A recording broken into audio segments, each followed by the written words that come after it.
welcome to Casa Milan Studios. This is AC Milan Talk. We are ready for a new weekly episode with all the goings on our men's, women's and under-19 teams, focusing on their last performances. But first of all, let me say hello to my two guests. Welcome to Adriano Del Monte. Hi, Adriano, how are you? Hello, Licia. Good as always, good to see you. And welcome also to Sheridan Bird. Hi, Sheridan. Hi, Licia. Hi, Adriano. Great to be back. Plenty of talking points as always, focusing on new performances and new fixtures ahead of our rossoneri. So let's start with our men's first team.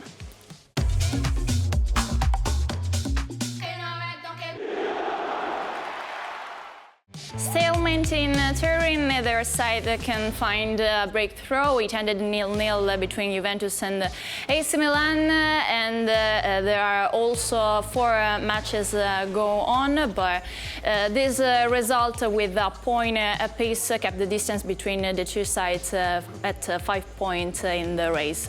So it's a good result for the rossoneri, Adriano. Good result away from home, away to Juventus to get that point. The race for second place still alive, but obviously an important point to ensure almost there. 4 games to go, as you said, so still some football to be played this season. I think, you look at the other results around the league, obviously some tight matches there between some of the top clubs, but look, I think on any occasion to go away from home against Juventus and to take a clean sheet, I think that's a positive result. So you can see now the standings nice and clear there in second, 5 clear of Juve, and of course top 5 Champions League. Sheridan, some basic mathematics there, 11 points between Milan and Roma. So look, the Champions League is secure. Back to the European elite next season, of course, something to look forward to. In the end, no goals. Hopefully we can see more of them in these remaining 4 rounds of football. But as I said, I think a clean sheet, a strong defensive performance, especially given how many defenders were out of this match through suspension, I think that's a positive takeaway. Also considering that among Stefano Pioli's lads there were significant absences and the rossoneri managed it very well against the bianconeri, Sheridan. Exactly, a large portion of the Scudetto winning defence was unavailable. Mike Maignan got injured early on. We were without the fullbacks, Teo, Calabria, Fikayo Tomori as well. So a clean sheet against Juventus is always a good thing, in Turin that is, or regardless of the venue. And a clean sheet with a scratch defence, I think, is something to be proud of. I wouldn't say it's something to celebrate because Milan aim higher than getting draws even against the top side, but it's something to be pleased with in the sense that it was a really tough fixture in demanding circumstances due to the banned players and the injured players, and the man who took over from Mike Maignan, Sportiello, has just been shown there. He was in outstanding form. He really played well, had very little time to prepare for this match, and he looked the part. And talking about goalkeepers, he was a great protagonist at the Allianz Stadium. Maybe the most unexpected started, but he then was the significant factor during the match, and he was rewarded with being voted as the MVP against this match for Juventus. And Marco Sportiello, we are talking about him, and his evening at the Allianz Stadium was anything but boring. So let's listen to his post-match reaction shared with Milan TV. Bisogna sempre essere pronti. Per un portiere è un po' diverso, un po', se mi posso permettere, un po' più difficile, però ultimamente negli ultimi anni mi è capitato spesso, quindi ti devo dire la verità. Su quello sono abbastanza preparato, però comunque era una partita importante, delicata, e sono contento della prestazione mia, che comunque non giocavo, a parte Sassuolo qualche settimana fa, non giocavo da molto tempo dopo l'infortunio, quindi è andata bene. As he said, the importance of being ready. Absolutely. It's very tough to comprehend how difficult that would be to be a goalkeeper and come in off only minutes' notice, Maignan picking up an injury before the match, and to come in and have that impact, that takes real quality, that takes real class. So I think we're very lucky to have a goalkeeper of Sportiello's quality there waiting in the wings if and when called upon. I can tell you, Sheridan, I had the best seat in the house to watch this match because I was seated right behind Sportiello's goal, both halves in this match, sitting on the pitch watching. Look, especially in that second half, we're seeing some of the vision here, but Juventus were pressing, and Sportiello's form, his calmness, his composure, and also the way that he led the defence. He really led the squad from the back, and I was really impressed, and no surprise whatsoever he came out with the MVP on the night there. And again, he needs to be ready when called upon. He's delivered, and that's why he's a Milan player. So look, hopefully we wish Maignan a speedy recovery, and hopefully he's back soon, but to have the comfort of Sportiello there waiting when ready, it's very pleasing. And keeping our focus on the defensive area, Sheridan, I would like to comment from you guys, starting with you, Sheridan, about the performance for Matteo Gabbia and Malick Thiaw. A really good performance, considering they're a partnership that haven't played together too often. And central defensive partnerships are so important in any kind of football, particularly top-level football. You need to work out what your partner's good at, what he can't do so well that you can cover for. And Gabbia and Thiaw, I think, covered each other's strengths or exploited each other's strengths and covered each other's weaknesses very well. And you add to that Sportiello, and I think you've got a very solid triangle protecting the Milan goal, which explains the highly valuable clean sheet. And if I could just briefly go back to Sportiello, I've always been impressed with his calmness, and he is a leader. I remember his press conference when he joined in the summer, and he came across as someone who's played a lot of football, been around for a long time, and not much stresses him, not much phases him. So I think he's a really good addition to the squad. I was impressed also there, and Malick Thiaw as well. Of course, it's been a tough season for a lot of players in and out in terms of injuries and whatnot, but Thiaw, particularly in that partnership with Gabbia, really like his presence and his confidence leading. Again, it's very difficult, again, something we can't really understand, not as players, but very difficult to come together as a new back four with so many leaders missing. And I think Malick really stepped up and rose to the challenge. So it's moments like this which will hold this squad in better stead going into next season. And that's why I really harp on the fact of taking a clean sheet away to Juventus, with obviously a team in Juventus that haven't been super consistent of late, but that is a team with some great attacking quality. To keep that clean sheet, I think, is a really important outcome for this defence. And after the 90 minutes on the pitch, also our head coach Stefano Pioli commented with Milan TV on his last performance and on the next fixtures scheduled for the last 4 match days of this season. So let's listen to his words and his thoughts with Milan TV. Mi è piaciuta la voglia di ottenere il risultato, la voglia di lottare, di sacrificarsi. Credo che abbiamo fatto, secondo me, un buonissimo primo tempo, poi siamo calati un po', abbiamo sbagliato qualche situazione offensiva dove c'era la possibilità di finalizzarla meglio, di concludere meglio l'azione offensiva. Ma abbiamo lavorato tanto, i ragazzi sono stati molto attenti, molto volenterosi, un risultato, ripeto, positivo che sicuramente ci aiuterà per cercare di finire il meglio possibile il campionato. Chiedo e chiediamo a noi stessi di essere giocatori del Milan.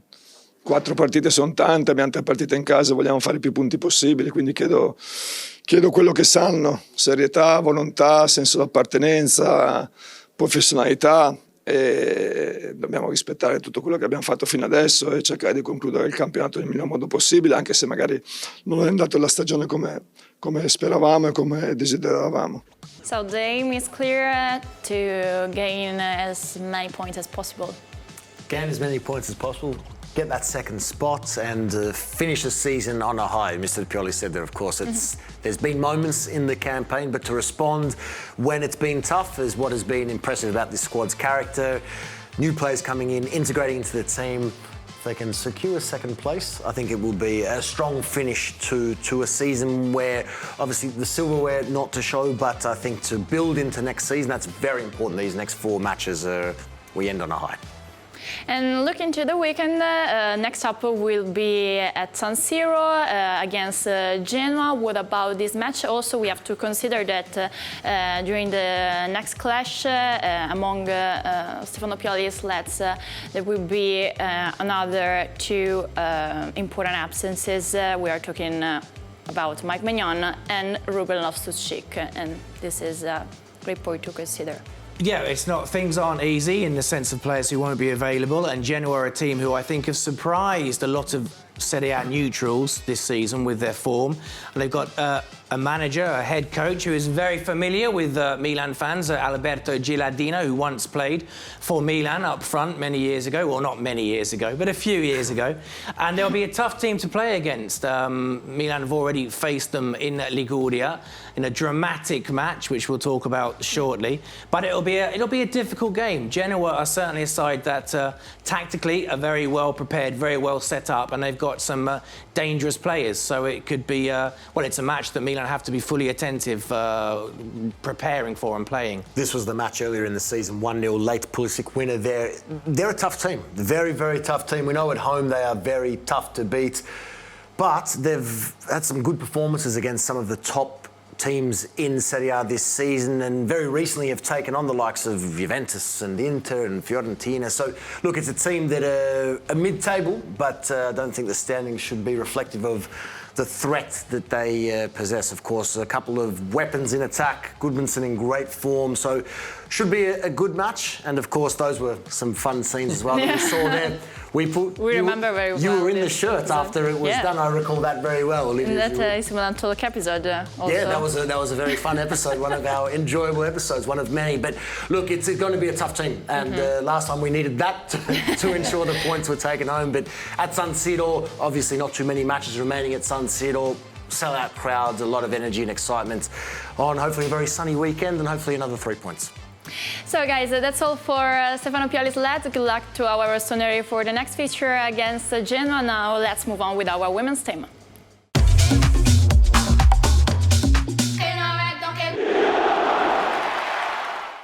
The team started the final flourish with 4 games, and last one was against Pomigliano. The rossoneri continued their good run of positive results, but let's relive the best moment on the pitch with the highlights of Pomigliano versus AC Milan.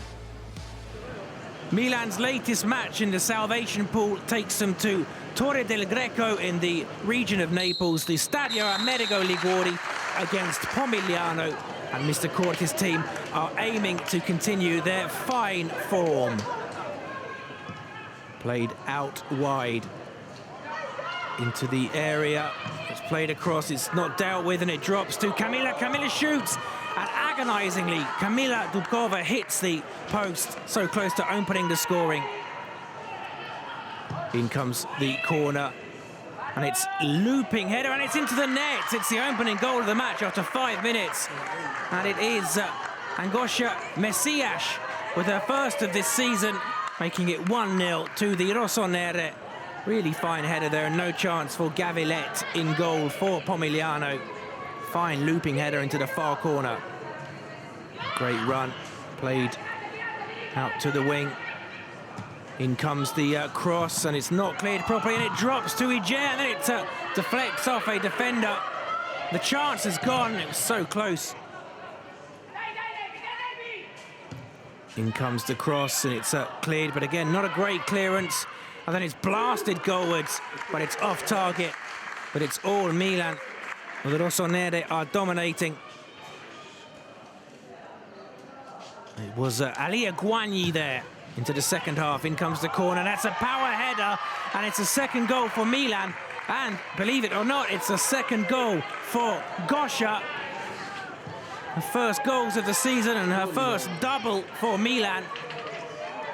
Incredible timing and a powerful header by Milan's defender.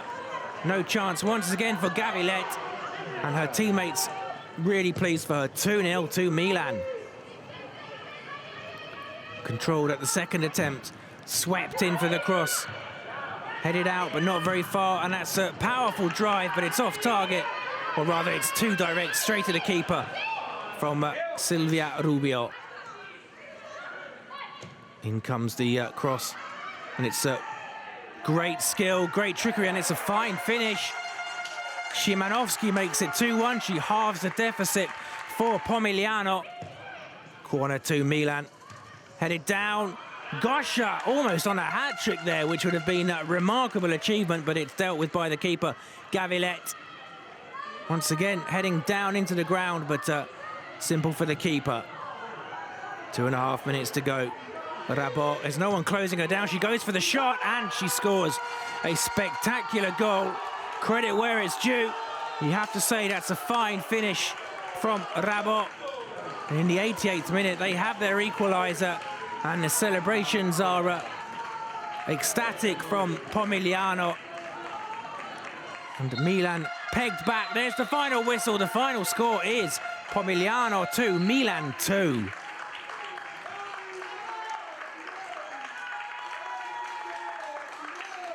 So these were the most important moments on the pitch for Pomigliano versus AC Milan for our women's team. That's all for Cordy's side. Now let's move on with our under-19s.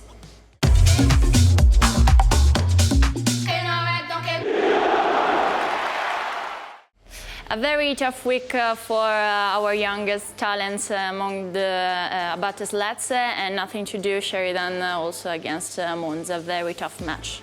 Yes, it was a frustrating match because the first half, Milan they dominated and they actually took the lead. And it looked like it was going to be a good way to bounce back from the European disappointment. This is a fabulous goal by Mattia Liberali. Really clever, intricate movement, and then he passed it into the far corner. And Mr. Abate was very pleased. He didn't show it, but he was, because it's just a really good finish, and he made it all on his own. And at that point, you know, I was thinking, and I believe the fans and Mr. Abate were thinking, this could be a victory, a good way to shake off the Euro blues. But in the second half, coming out of the dressing room, Milan were a bit slow to react, and Monza not only equalised with a rocket, by the way, that would have been difficult for any goalkeeper, even Olivier Giroud. Monza then scored again to make it 2-1.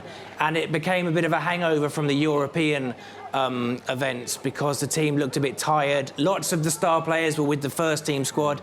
There was no Kevin Zeroli, there was no Giancarlo Simic. And it was a frustrating one, but just have to put it down to experience and forgive the players because they had that very big European commitment. These are very important fixtures for our youngest rossoneri, and the last one against Bologna was a very unlucky match. But let's relive what happened on the pitch during the 30 Primavera Uno match day. Milan are catching up on the round 30 fixture against Bologna, which they were unable to play due to their UEFA Youth League commitments. But today it's back to domestic action at the Niccolò Galli Stadium. And we're underway. Milan have the kickoff. It's given away by the Rossoneri. Diop plays it forward, worked out wide. The cross is a good one, and it's a player on his own, and he's found the net for Bologna. Tommaso Ebone makes it 1-0 to the Rosso Blu after 14 minutes. A very good finish. Milan on the attack. Giancarlo Simic powering forward, lays it off. Bartesaghi shoots, and it's palmed away by Bagnolini, but it was a decent hit from Davide Bartesaghi. Given away by Milan in midfield. Bologna coming forward, played out wide. In comes the cross. There are several Bologna players lining up on their own, and one of them converts it to make it 2-0 to the home side. And it's Tommaso Ebone with his second goal of this game, putting Milan to the sword. Diego Sia, good strength, and Diego Sia dancing around his markers, clever feet. Diego still going. Will he go for the shot? He does, and it's just over. And indeed, Diego and his teammates are claiming it was a save from the keeper. Played out wide to Bartesaghi. Decent cross from Bartesaghi. It's a slightly lucky clearance, and then it's blasted goalwards by Camarda, and it comes back off the post. What terrible luck for Francesco Camarda, smashing it against the woodwork. Look at the technique and the shape. Brilliant strike, but just bouncing back off the post into the second half. Milan win it back. In comes the cross, headed away, gathered up, but Adam Bakune picks it up on the other side. Takes a touch before crossing it in, and it flashes across the goal. It's not cleared yet, but now it is. Great ball from Pippo Scotti, and the defenders missed it, and Bonomi's in. And Bonomi halves the deficit after 75 minutes. Alessandro Bonomi scores his 5th goal of the season to make things interesting. Really good finish by Alessandro Bonomi. And the referee, Maccarini, blows the final whistle. The final score is Bologna 2, Milan 1.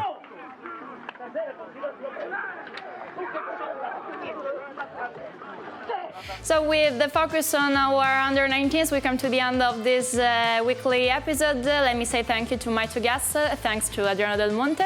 A pleasure as always, Licia. Great to see you, Sheridan. And thanks also to Sherry on board. Thank you to you too. Had a good one this week. Enjoyed it.